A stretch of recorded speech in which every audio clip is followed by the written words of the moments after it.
কুমিল্লা শহরের আল্লাহর একজন বান্দা রিকশা চালক। বাবা রিকশা চালায়, মা অন্যের বাড়িতে কাজকর্ম করে, কাজ করে। ওই বাবা রিকশা চালাইয়া একমাত্র আদরের সন্তানটাকে পড়ালেখা করাই নিয়েছে। প্রাইমারি থেকে হাই স্কুলে, হাই স্কুল থেকে কলেজে, কলেজ থেকে ভার্সিটিতে গেছে। এরকম মানুষ যায় কি যায় না? আর একটু জোরে বলেন, যায় কি যায় না? আরে মুসলমান ভাই ভালো করে শুনেন, ওই সন্তানটা যখন ভার্সিটিতে গেছে, তার মেধা ছিল প্রখর মেধা, অনেক জ্ঞানী মানুষ ছিল।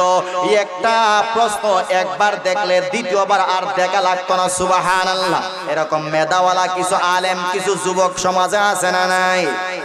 ওই আল্লাহর বান্দা এবার যখন ভার্সিটিতে গেছে, ভার্সিটিতে লেখাপড়া করিয়া এবার বড় একটা